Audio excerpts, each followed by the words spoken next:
Hindi mo masusunod lahat, sa lahat ng panahon, sa lahat ng pagkakataon, idinidiin ka lang ng batas. Hindi nagiging blessing ang batas. Ang linaw na itinuturo ng Book of Romans. Meanwhile, Jesus justifies people. Idinedeklara kang makasalanan ng batas at ikaw naman ay pinapawalang sala ni Jesus. Baligtad na baligtad, magkaibang pananaw. Ipinaliwanag ito ni Pablo, Romans 3:21 to 24. But now, apart from the law, the righteousness of God has been made known. Sa labas daw ng batas, ang tunay na kabutihan at kabaitan at katuwiran ng Diyos ay ipinakilala, hindi sa pamamagitan ng batas, kundi sa labas nito. This righteousness is given through faith in Jesus Christ to all who believe. Ang tunay daw na kabanalan na magiging katanggap-tanggap sa Diyos, magiging daan para ikaw ay magkaroon ng buhay na walang hanggan, hindi ang relihiyon na pagsunod sa batas, mga do's and don'ts, kundi ang pananalig kay Jesus. Sapagkat ang nananalig kay Jesus ay binibigyan ng perfect righteousness at yun ang ticket mo to eternal life and into the presence of God. There is no difference, sa pagpapatuloy ng verse, between Jew and Gentile. Yung mga Jew kasi sumusunod sa batas nila, ang mga Gentile hindi. Pero sabi ni Pablo, walang pinagkaiba kung Hudyo ka man o hindi Hudyo, Israelita ka man o Israelita, pare-pareho lang makasalanan. At para maging matuwid sa harap ng Diyos, pare-pareho lang ang Hudyo at ang Gentile, ang hindi Hudyo. Kung mananalig kay Jesus, ituturing na matuwid. Verse 23, for all have sinned and fall short of the glory of God, and all are justified freely by His grace through the redemption that came by Christ Jesus. Kung ipapaliwanag sa ilang verses lamang ang buong Christian doctrine, ito yon, Romans 3:21 to 24. Hindi ka tatanggapin ng Diyos dahil Hudyo ka. Hindi ka tatanggapin ng Diyos dahil sumusunod ka sa batas dahil kulang at kulang din. Hindi ka rin i-reject ng Diyos dahil Gentile ka. Tatanggapin ka ng Diyos, ikaw man ay Jew or Gentile, Hudyo o hindi Hudyo, kung nananalig ka kay Jesus. Nagiging banal ka sa tingin ng Diyos, hindi sa pagsunod mo sa mga batas, kung anong kakainin, anong isusuot, kailan magpapahinga. Hindi doon. Nagiging katanggap-tanggap ka sa Diyos kung nananalig ka kay Jesus. Dahil ang pananalig kay Jesus, katumbas ay perfect righteousness. You cannot be righteous by obeying the law because you cannot obey all the laws all the time.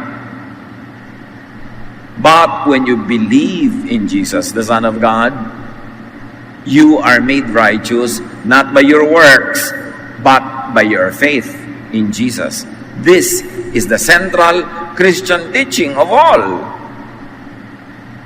So, kung aasa ka lang sa pagiging Hudyo, susunod ka sa mga Hudyo, makikihudyo-hudyuhan ka dyan, wala rin mangyayari.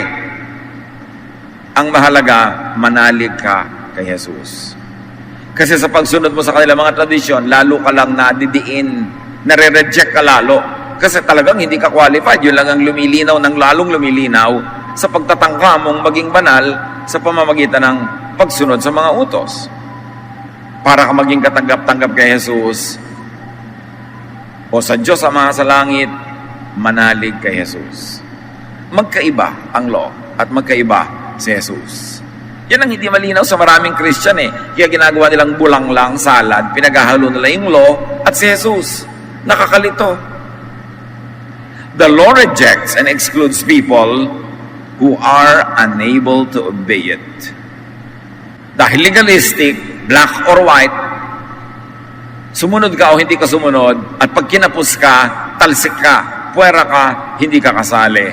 Romans 2:12, the law will be used to judge everyone who knows what it says. Can you imagine? Gagamitin ang batas ng Israel, ng batas ni Moses, bilang panukatan, panukat, pangtimbang, batayan, sa mga taong nakakaalam sa law na yon. Kaya hindi pa lalo nagiging blessing to know the law. Lalo pang nagiging pahirap. Kasi pag alam mo, dun ka susukatin. Kawawa naman yung ibinabad sa law of Israel kasi doon din sila susukatin at walang papasa. Kasi kung papasa na sila, bakit pa ipinadala ng Ama si Jesus? Kung tama na yung pamamaraan nila, ba't pa sila itinuwid ni Jesus? Itinutuwid ba yung tuwid? Itinatama ba yung tama? Nililiwanagan ba yung maliwanag? Itinama ni Jesus kasi madilim, kasi baluktot, kasi kulang. Anong ginawa nila kay Jesus? Pinatay nila.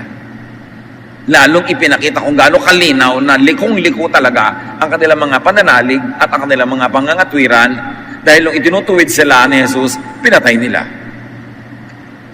Habang itinatakwil ng batas ang tao, Jesus accepts and includes people. Sa Israel, sa batas ni Moses, ang daming puwera. Puwera ang mga minorities, puwera ang mga babae sa maraming bagay, puwera ang mga bata, puwera ang mahihirap, puwera ang mga makasalanan. Ang daming puwera, konting-konti lang yung sa kanilang lipunan ay matatawag na in, katanggap-tanggap. Romans 15:7, accept one another then, just as Christ accepted you. Again, kabaligtaran. Kung itinatakwil ka ng batas, itinuturing kang makasalanan, itiwalag, tanggalin, Jesus accepts you. The law teaches and promotes cruelty and violence to people it condemns. Yun ang napakahirap sa mga batas ng Israel. Batas ni Moses, kanila mga kaugalian. Tinuturuan nila yung mga nag-aakalang sila ay matuwid na magkaroon ng lisensya na maging malupit at marahas sa mga inaakala nila ay makasalanan. At ang effect ng law sa mga Israelites, the more legalistic, the more unkind. Kaya habang mas nagiging relihiyoso, mas pumapangit ang ugali. Mas lumulupit sa kapwa. Mas mahilig mamintas, manghusga, magtiwalag, magpuwera, magparusa. John 8:4-5. Then they said to Jesus, Teacher, this woman was caught sleeping with a man who isn't her husband. The law of Moses teaches that a woman like this should be stoned to death. What do you say? Isang malaking pagsubok kay Jesus. Tinatanong siya, turo ka ng turo ng love. Lagot ka ngayon pag tinanong ka namin tungkol sa law. Niya, Jesus, ang linaw ng kautosan ni Moses, batas ng ating bayan, sino mang babaeng sumisiping sa lalaking di niya asawa, o lalaking sumisiping sa babaeng di niya asawa, ay kailangang batuhin hanggang magdugo, mamatay. Anong masasabi mo sa babaeng ito na nahuli namin?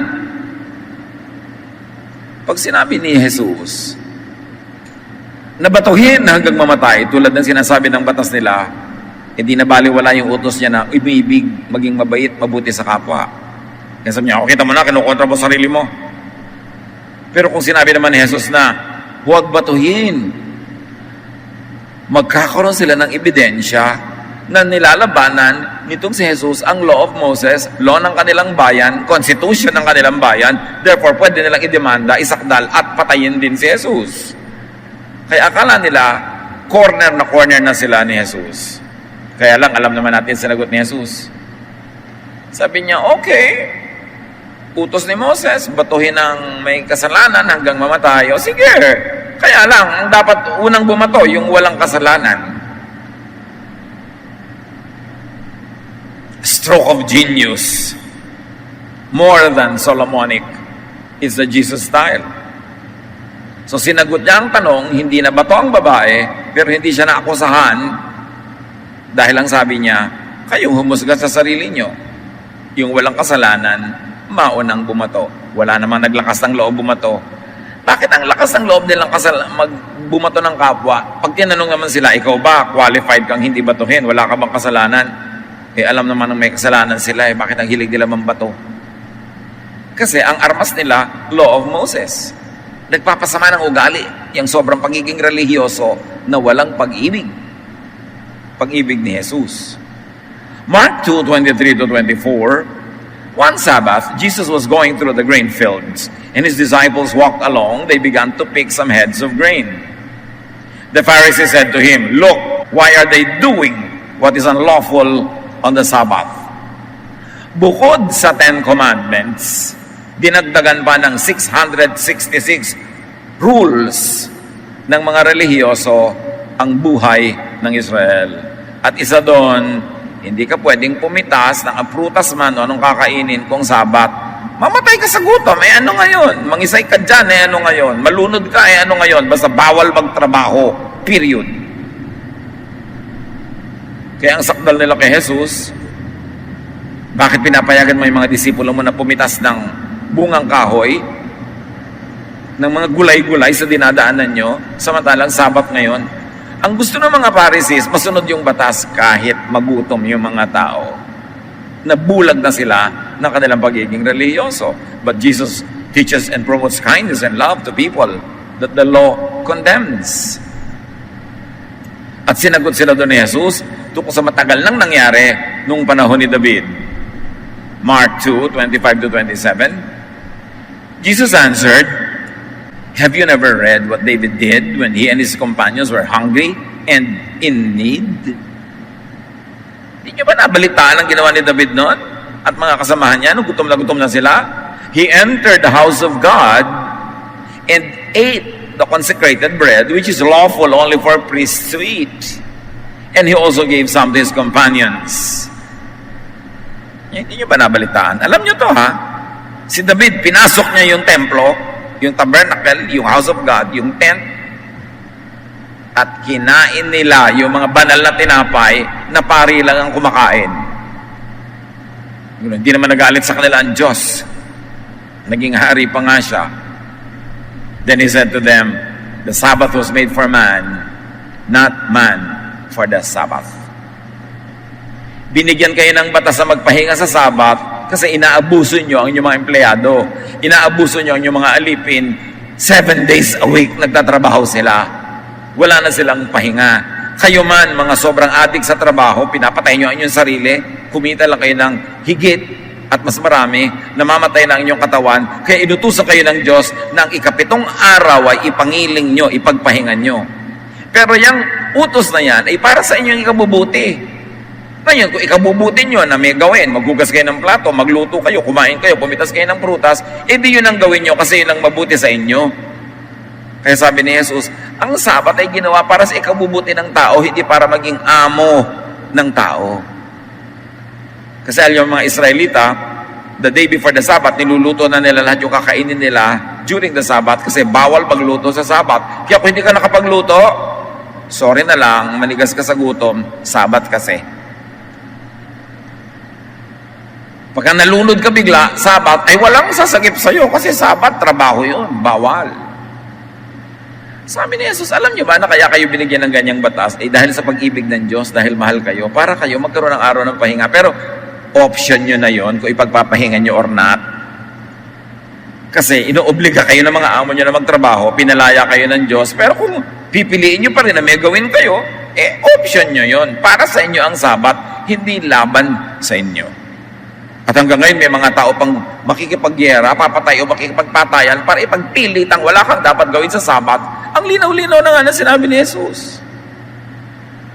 Gano'ng kahalaga ba ang schedule ng pahinga? Ang mahalaga, nakakapagpahinga ka. May mga tao wala nang katrabaho, gutom na gutom ang pamilya, may nag-alok ng trabaho, pero may trabaho sa araw ng Sabat. Kaya Sabado man yun, kaya Linggo, tinatanggihan pa. Pastor, may trabaho po sanang inaalok sa akin pero hindi ko tinanggap dahil Linggo, di po ba? Day of the Lord ang Linggo. Iyo, Day of the Lord ang everyday. Ngayon, nagugutom na yung pamilya mo, magtrabaho ka ng Linggo, mag-worship ka ng Miyerkules o Huwebes o Biyernes, may iba ka pang choices. Kaya nga dapat binibigyan ng choices sa mga tao. Tulad ng binigyan ng Diyos ang tao ng choice na magpahinga sa Sabat. Pero kung hindi mo pinipiling magpahinga, choice mo yun. Hindi ka dapat patayin. Para sa iyong ikabubuti ang mga batas. Ang ginawa naman ng mga Israelita, ginawa nilang amo yung mga batas. Kahit na pagpapahirap na sa buhay ang pagsunod nun, imbes pagpapadali, pipilitin pa rin nilang pairalin. So yung babae, na dinalala kay Jesus para batuhin, John 8:7-11, they kept on asking Jesus about the woman. Finally, he stood up and said, "If any one of you never sinned, Then go ahead and throw the first stone at her. The people left one by one, beginning with the oldest. Finally, Jesus and the woman were there alone. Jesus stood up and asked, "Where is everyone? Isn't there anyone left to accuse you?" "No, sir," the woman answered. Then Jesus told her, "I am not going to accuse you either. You may go now, but don't sin anymore." Hindi naman kinonsinte, pero hindi hinusgahan. Hindi kinondena, hindi binato. Sabi, umuwi ka na, ayusin mo yung buhay mo para hindi ka nakakalad ka dito sa plaza para batuhin. The law is unkind to minorities and social outcasts. Yung mga batas ng Israel, nilikha para sa mga average, normal, majority. Kawawa yung mga above or below average, yung mga wala sa norm, yung hindi katulad ng nakararami, kasi laban sa kanila ang mga batas. Pabor na pabor lang ang mga batas sa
mga normal ang buhay, majority, at maayos ang pamumuhay. Pero oras na ang gulo ng buhay mo, nagkakasala-sala ka na tuloy dahil nagugutom ka, kawawa ka sa batas ng Israel. Matthew 9:10-11. While Jesus was having dinner at Matthew's house, many tax collectors and sinners came and ate with him and his disciples. When the Pharisees saw this, they asked his disciples, "Why does your teacher eat with tax collectors and sinners?" Kung susundin yung mga religious leaders ng Israel, di ka dapat makisalamuha, makihalubilo, makisalo sa mga makasalanan. So sa kanila, ang mga tao, hati, makasalanan at hindi makasalanan. Sino naman kaya ang hindi makasalanan? Lahat nga nagkakasala. Yung iba lang, pinanggigigilan nila yung mga kasalanan at yung lagi nilang idinidiin na kasalanan, pero yung mga sarili nila mga kasalanan, tinatago nila at ini-ignore nila. But Jesus is kind to minorities and social outcasts. Matthew 9:12-13, Jesus said, "It is not the healthy who need a doctor, but the sick. But go and learn what this means.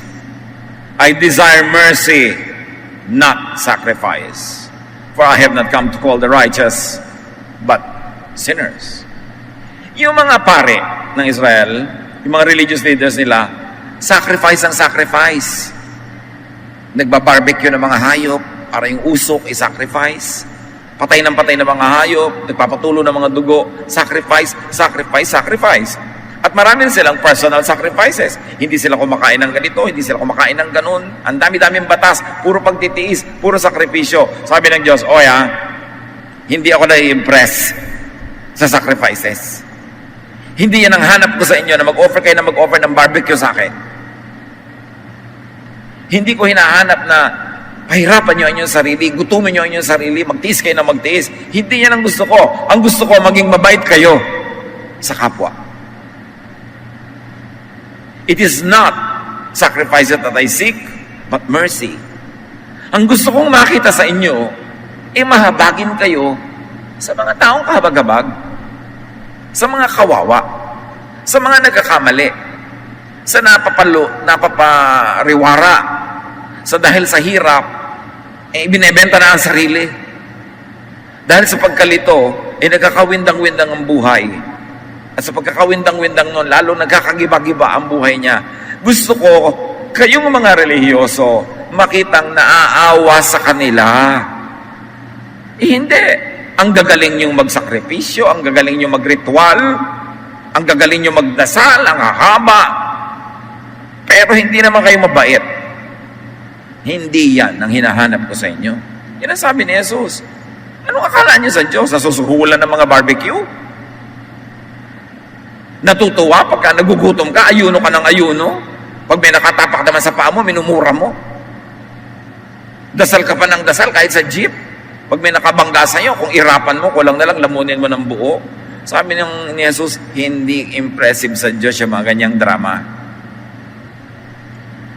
Ang hinahanap lang niya ay isa, maigibigin ka dapat sa kapwa, maawain, matulungin. That is the purest religion. Kaya nga sabi ni Jesus, bilang isang pahimakas sa pagdadating ng paghuhukom, sabi niya, sasabihin ng Diyos, hali kayo, dito kayo mga mag-e-enjoy ng napakaraming gantimpala. Kasi nagugutom ako, pinakain niyo ako, nagiginawa ko, dinamitan niyo ako, nakakulong ako, dinalaw niyo ako, may sakit ako, inalagaan niyo ako. At sabi ng mga tao, kailan naman po namin ginawa yan? Pag ginawa niyo yan sa mga kawawa, ginagawa niyo sa akin. At yan ang ticket niyo para sa inyong eternal life. Hindi sinabi ni Jesus, hindi sinabi ng Diyos na mga batas, pagsunod niyo sa batas, sa mga do's and don'ts, ang magiging ticket niyo to your reward. Kundi ang paggawa niyo ng mabuti sa kapwa. So be merciful instead of being experts at religious rituals and sacrifices. Jesus invalidates the unkind and cruel provisions of the law. Hindi naman lahat ng law ng sinaunang Israel ay masama. May mabuti. At vinalidate ni Jesus lahat yung mabuti doon. Sinala niya. Merong mga dapat ituloy kasi mabuti yon, katulad ng kabutihan sa kapwa, itinuturo din naman yun kahit sa Old Testament. Pero yung mga kalupitan sa pagiging relihiyoso, panghuhusga, yun ay sinala na at hindi na dapat ituloy pa. Sa Matthew 5:21-22, in fact, articulated in verses 28, 34, and 39, you have heard that it was said to the people long ago, but I say to you, sabi ni Jesus. At hindi na natin iisa-isahin yung mga sinabi niya. Ang buod lang ay ito. Akala nyo ito ang ibig sabihin ng inyong mga batas. Ipapaliwanag ko sa inyo, hindi yun ang ibig sabihin. Ito ang tunay na ibig sabihin. Nag-aakala kayo na ganyan ang application niyan. No, ito ang application niyan. So, ang ginawa ni Jesus, hindi niya binura ang lahat ng mga batas. Ibinigay niya ang tamang pagbasa, tamang interpretation, tamang application. At ano yon? Yung loving, yung kind, yung merciful application. So, paano mo malalaman ngayon kung tama ang interpretation mo sa Bible? Maka-Jesus ang interpretation mo kung sa pag-i-interpret at pag-a-apply mo nito, ikaw ay bumabait. Na ang ginagawa mong paglalapat sa buhay ay pampabait, hindi pampasungit. Na sa kababasa mo ng Biblia, mas nagiging maibigin ka at mabait sa kapwa, hindi mapanghusga at masungit at mapambato, dun mo malalaman kung tama ang iyong interpretation. Jesus gave rest from the burden of the law. One of the most important teachings of Jesus and statement of His mission, Matthew 11:28-30. Come to me, all of you who are weary and burdened, and I will give you rest. Hindi ito sa trabaho, ha? Rest from the law of Moses. Rest from the law and the traditions of Israel. Pagod na ang mga tao, kahit anong gawin nila, kulang at kulang, kahit offer sila ng offer, kulang pa rin, kahit anong pagsisikap nila, mali pa rin sila, babatuhin pa rin sila. Sabi ni Jesus, kaya ako dumating para ipaliwanag sa inyo na hindi naman dapat ganyan na attitude yun sa law Nakakapagod, nakakapagpasungit. Dumating ako para kayo bigyan ng pahinga. Tigilan ninyo ang kasusunod sa mga Pharisees na yan, nakakapagod. Verse 29, take my yoke upon you, not that of the Pharisees, and learn from me, not from them. For I am gentle and humble in heart. They are not. And you will find rest for your souls, not fatigue. For my yoke is easy and my burden is light. Again, paano mo malalaman kung tama ang interpretation mo sa Bible, sa turo ni Jesus? Kung ang epekto sa iyong buhay ay gumagaan ito, dumadali, lumuluwag, napapahinga ka at nagkakaroon ng kapayapaan. Tama ang reading mo. Kasi sabi ni Jesus, my yoke is easy. Madali akong sundan. Pero Lord, hirap na po ako. Siguro kay Moses ka sumusunod. Magaan ang aking turo. Pero Lord, ang bigat-bigat ng mga dalahin kong religious teaching. Lagi akong guilty. Lagi akong kulang. Lagi akong masama. I hate myself. Gusto ko na magpakamatay kasi kahit anong pagpapakaba na lang gawin ko, hindi ko magawa. So, hirap na hirap ka sa iyong religion. Opo. Hindi ka sa akin sumusunod. Malalaman mo sa akin ka sumusunod pag nadadalihan ka. Kasi ako ang nagpasa ng krus, hindi ikaw. So niya, my yoke is easy, my burden is light.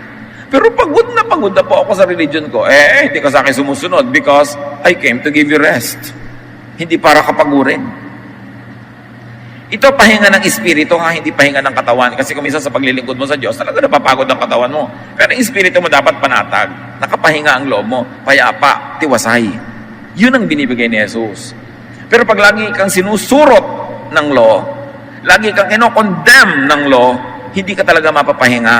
Kailan ka mapapahinga? Pag naalala mong, naniniwala ako kay Jesus, ang pananalig ko kay Jesus sa itinuturing sa langit na kabanalan, therefore banal ako. Kahit in real life, kulang-kulang ako, wasak-wasak, durog-durog, pero sa tingin ng langit, ako'y katanggap-tanggap, ako'y mahal ng Diyos.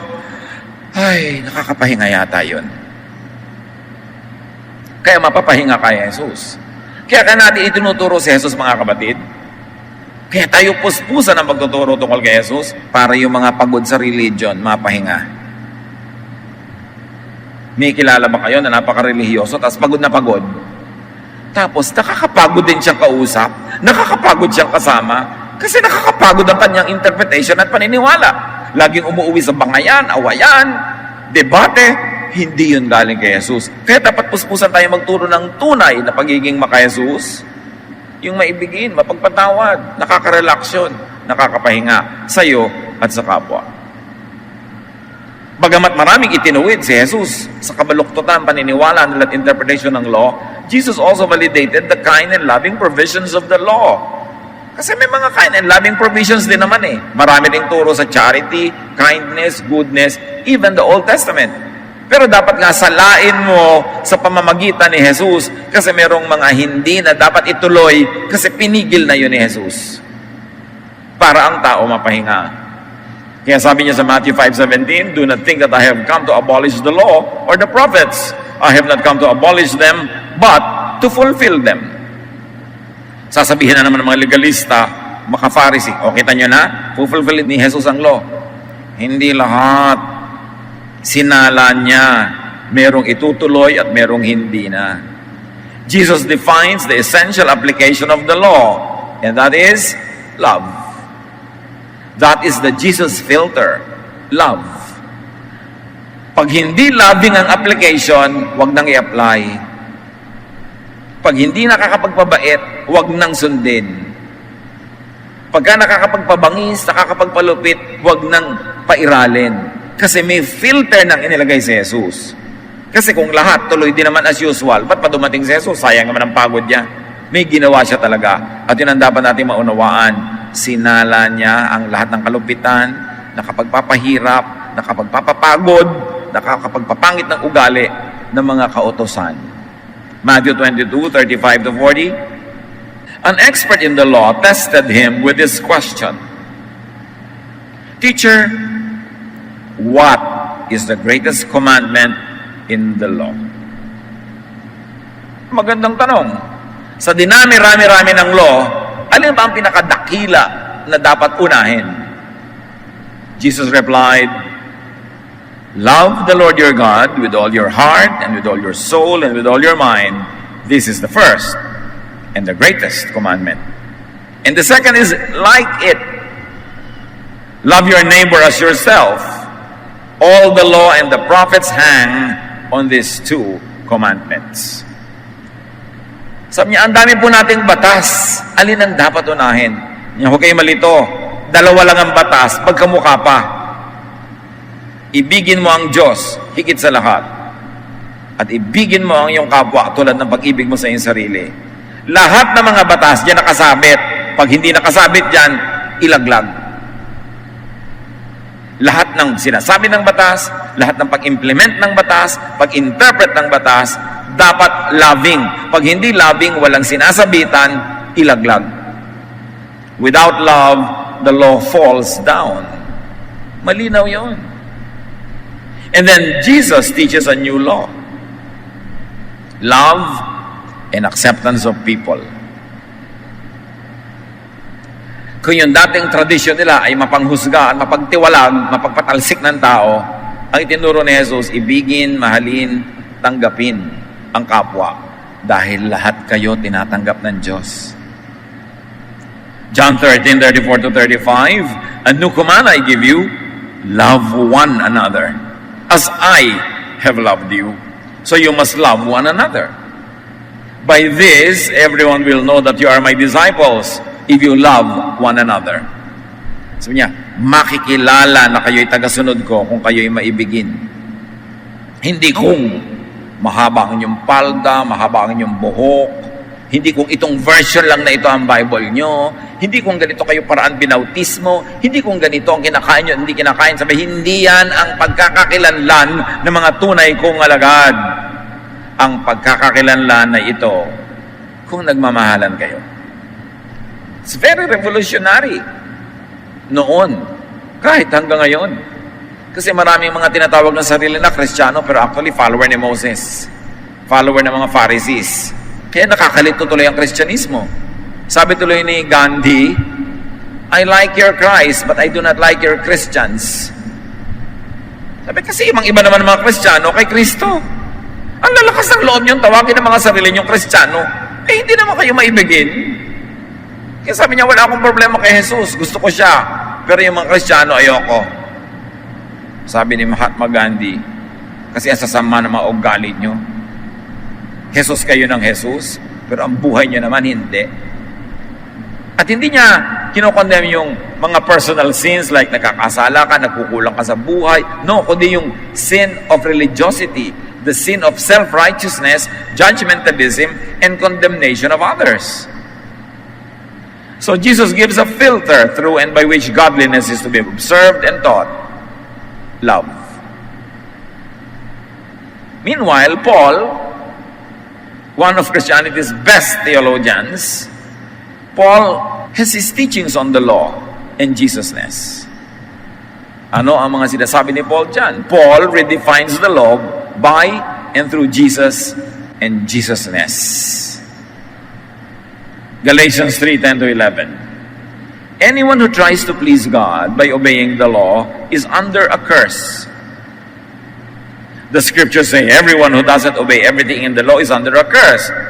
No one can please God by obeying the law. The scriptures also say the people God accepts because of their faith will live.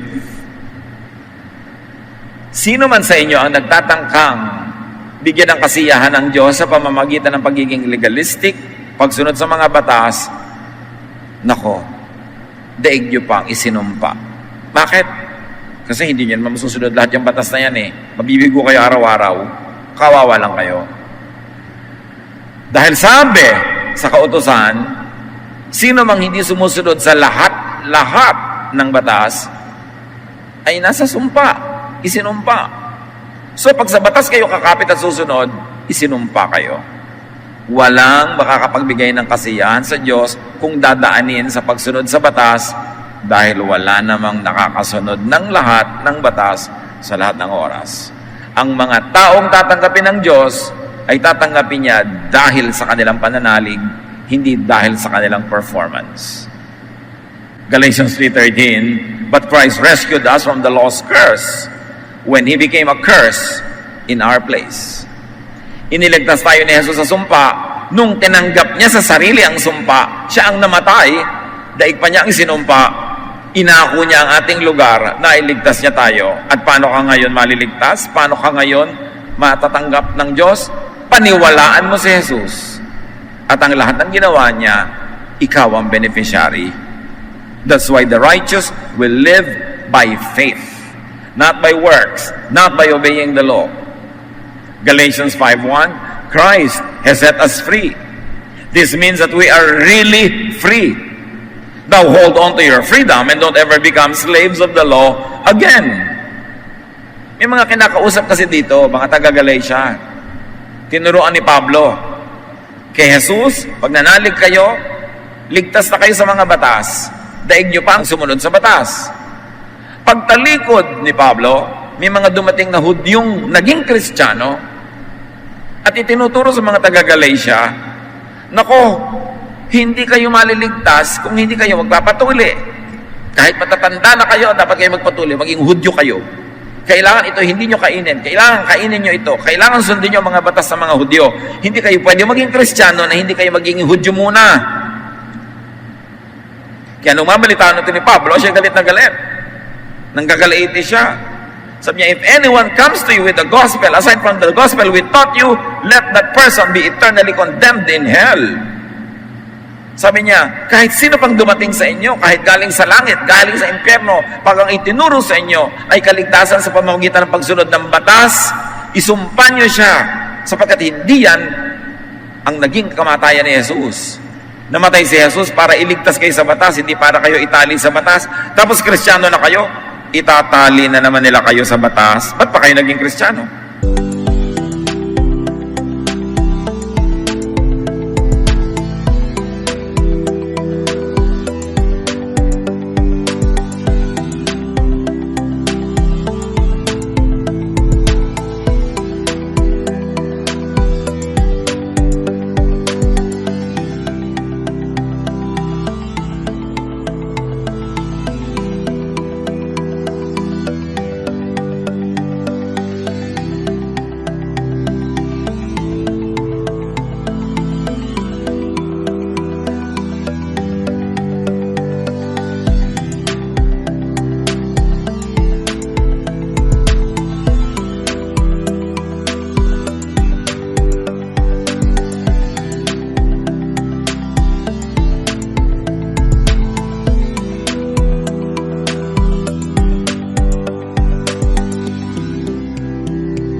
Ang laman ng Galatians, basahin nyo yung buong book. Kasi maraming ganun eh. Sabihin, sister, brother, or friend, tanggapin mo si Jesus. You get saved by faith. Walang works. Pagkatanggap mo, sabi niya, huli ka. Mula ngayon, works ka na uli. Pagkatanggap mo, tambak-tambak na works na naman, tambak-tambak na loss, tambak-tambak na condemnation and judgment. Anong ginawa ni Jesus? Di wala. Kaya nagagalit si Paul, nasasayang ang kamatayan ni Jesus. Pag ang mga taong iniligtas niya, itatali mo uli sa laws of Moses. Dapat salain mo ang buong Old Testament sa Jesus filter, and that Jesus filter is love. Salain mo pati New Testament for teachings that are not loving, at yung love din ni Jesus ang iyong pairalin. Salain mo ang lahat ng katuruan ng simbahan ng 2,000 years past.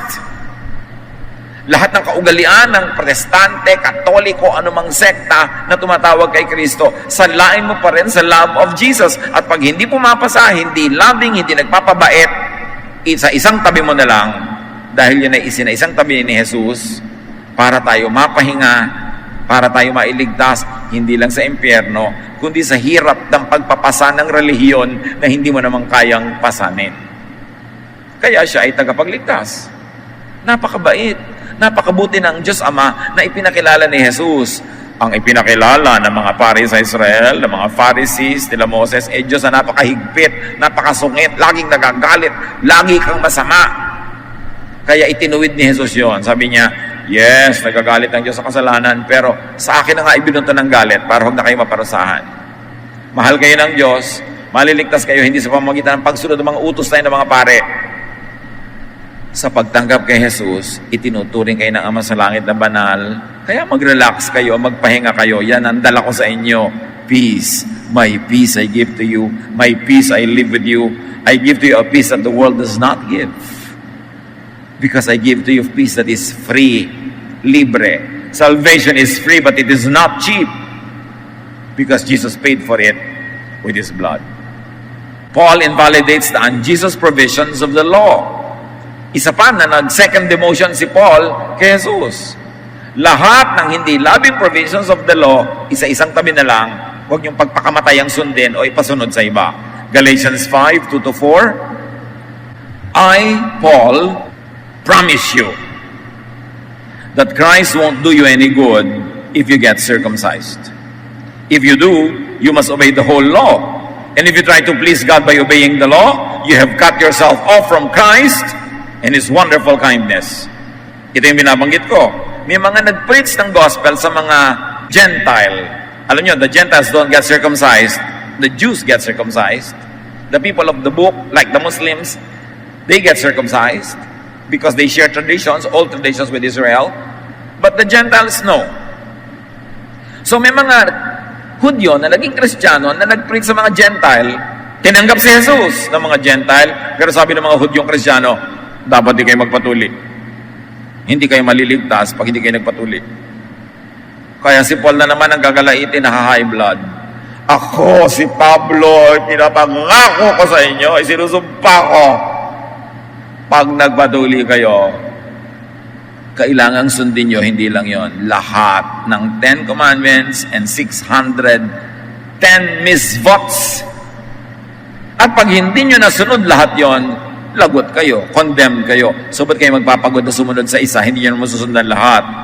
Sabi ganon, pag sinikap nyong lumapit sa Diyos, na ang tinutungtungan nyo ay yung law, yung tradisyon ng Israel, lalaglag kayo, walang mangyayari. At pinuputol nyo ang inyong relasyon kay Jesus, pag sinikap nyong maging inyo ang kaligtasan sa pamamagitan ng pagsunod sa mga kaugalian ng mga Hudyo.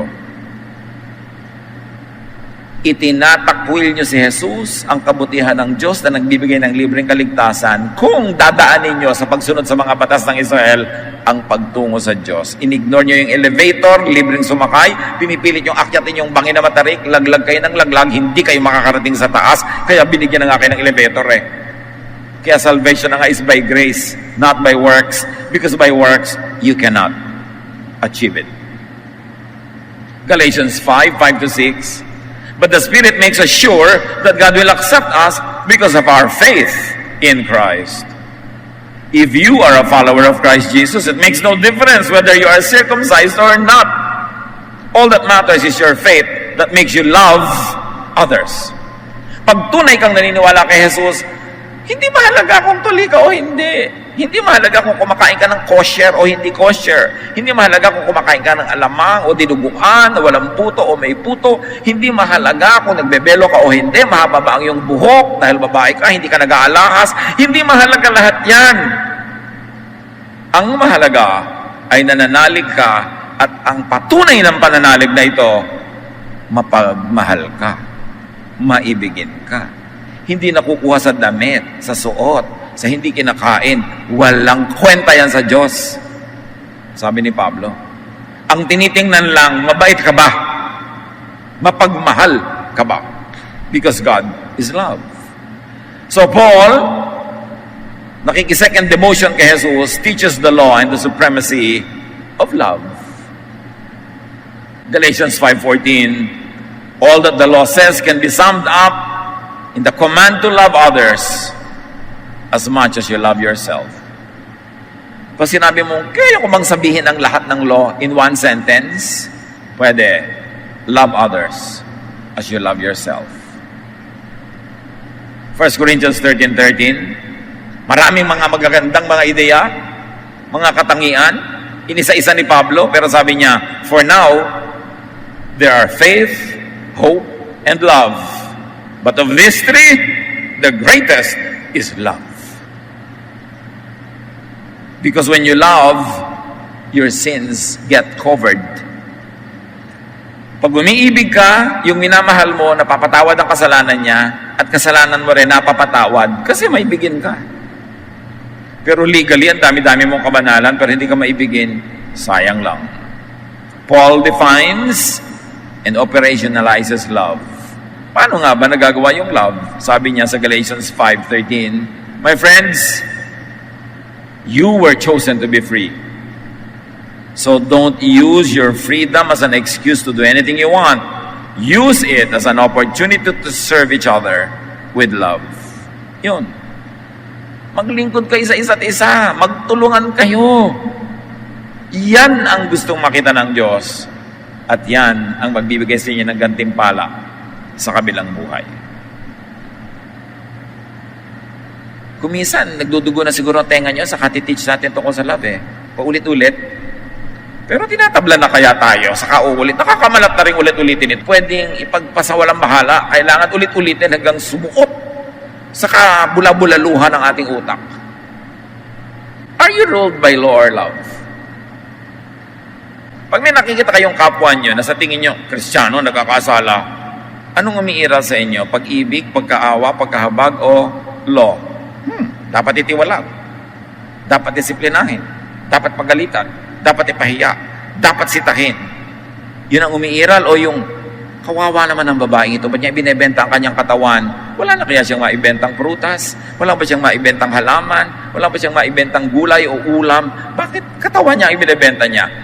Masamang babae. Ganun ba? O ano kaya ang nangyari sa babaeng ito at nagkaganyan siya? Kawawa naman. Paano ka ba ito matutulungan? Paano talaga tayo mag-isip, mga kapatid, pag nakakakita tayo ng taong itinuturing natin makasalanan? Yung ang banal-banal mo, disenteng-disente ka, para kang si Queen Victoria. Tapos may dadaan sa iyo mga babaeng hitad na kulang-kulang na lang magpagulong-gulong sa kalsada, katatawa. Laki-laki ng Biblia mo, nakapusog ka, banal na banal. Anong lumasok sa isip mo? Masasagwang babae, malalaswa. O, kawawa naman sila, bakit kaya ganon? Ano talaga? Paano nga ba tayo mag-isip? Pag nakakita kayo ng mga taong sa tingin nyo makasalanan, hindi sumusunod sa mga kautosan ni Moses, gusto nyo parusahan, ipahiya, sitahin, o para kayong doktor na nagsasabing, ano kaya ang sakit nito? Malanggas nga ang sugat niya. Mapainom nga siya ng vitamins. Mabigyan nga siya ng gamot. Maalagaan nga siya. Anong gusto niyong gawin? Pag nakakakita kayo ng taong sa tingin niyo makasalanan, doon niyo malalaman kung umiiral sa inyo yung love of Christ or the law of Moses. Do you apply love or the law to others? To yourself. Di ba sabi? Ito yung law. Love others as you love yourself. So itinuutos din, mahalin mo ang sarili mo. Kaya lang, huwag yung sarili mo lang. Mahal mo rin ang iba, tulad ng pagmamahal mo sa sarili mo. Pero mahal mo rin ang sarili mo. Pero kung wala kang ginagawa, kundi parusahan ang sarili mo, iniisip mo, makatutuwa ang Diyos, nagutom ka lagi ka nagpa-fasting. Kaya ka nga binigyan ng sikmura para ka kumain at tumunaw ng pagkain, lagi mong ginugutom. Dapat may mga tamang panahon lang, hindi lagi. Yung tinitiis mo lahat ang gusto mo, yung gusto mong bilhin, ayaw mong bilhin, yung gusto mong isuot, ayaw mong isuot, lagi ka sinisikalan ang sarili mo, ayaw mong lumigaya, ayaw mong kumain ng masarap. Mahalin mo din dapat ang sarili mo. Do you live in fear and guilt because of the law? Siyempre, kahit anong gawin mo, kukulangin, dadapa ka, matutumba, madudumihan, matitilamsikan dahil nandito ka pa sa lupa. Tuwing nadadapa ka ba, nadudumihan, nagkukulang, lagi mong kinokondem mo yung sarili, pinaparusahan mo, nilalating mo ang sarili mo, galit na galit ka sa sarili mo, guilty ka. Pag ganun pang umaandar, hindi mo pa naiintindihan ang pag-ibig ng Diyos, inibig ka niya, kahit kaganyan. Iniibig ka niya, magkaano pa man ang mangyari sa iyo. Walang makapaglalayo sa iyo sa pag-ibig ni Jesus, neither death nor life, nor heaven nor earth, neither angels nor demons, nothing can separate us from the love of Jesus. Tapos, sobra ka mang condemn sa sarili. Guilty ka lagi sa mga kulangan mo. Kaya nga namatay si Jesus dahil kulang ka eh. Kailan ka mapapahinga? There's a very thin line between pangungonsinti sa masama at pagtanggap na talagang magkakulang ako, kaya ako pinupuno ni Jesus. Pero dapat clear sa atin yung line na yon. Hindi mo gina-justify yung kasamaan at karumihan at pagkukulang, pero hindi mo rin no-overcondemn ang iyong sarili dahil namatay na si Jesus para sa iyo. Kaya ka napapahinga.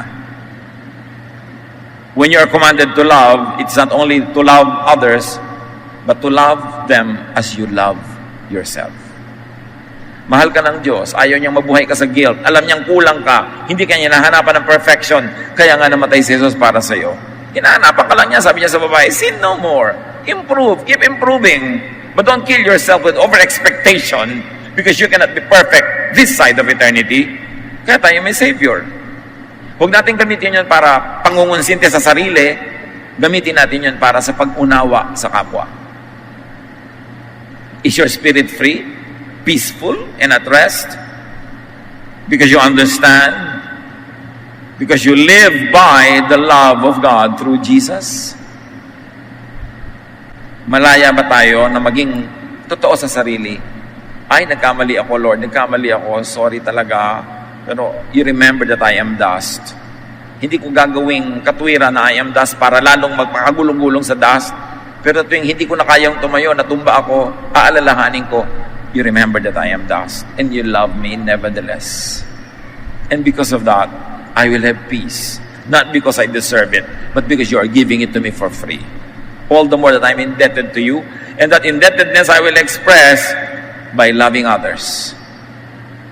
The forgiveness I receive from you, I will give to others. Kung paano ko na-enjoy ang kabaitan mo sa akin, pag-e-enjoyin ko rin ang kapwa sa kabaitan ko sa kanila. Yun lang ang tanging paraan para suklihan ko inyong kabutihan sa akin na maging mabuti rin ako sa kanila. Kasi pare-pareho lang naman kaming kulang. Pare-pareho lang kaming nakakatayo dahil sa inyo.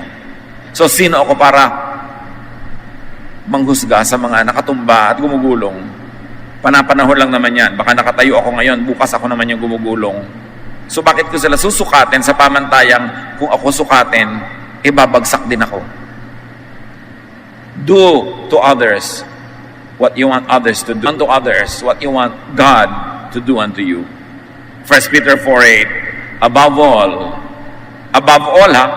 higit sa lahat, love each other deeply.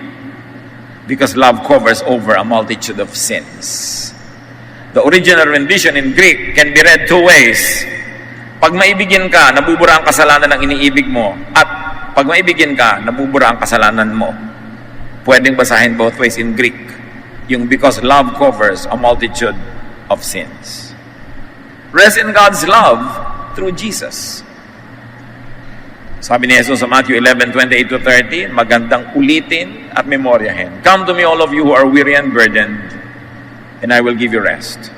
Take my yoke upon you and learn from me, for I am gentle and humble in heart, and you will find rest for your souls. For my yoke is easy, and my burden is light. Masarap maging Kristiyano. At dapat ang Kristiyano, masarap kasama. Kung nasa tamang lugar ang ating puso, sumusunod kay Jesus, hindi sa laws of Moses, hindi sa laws of Israel. Let others rest in God's love through Jesus. Hindi lang naman ikaw ang dapat mapahinga. Payagan mo rin yung kapwa mo magpahinga. And enjoy a peaceful and restful brand of religiosity. Merong pagiging relihiyoso na yung tao nagiging palaway, paladebate,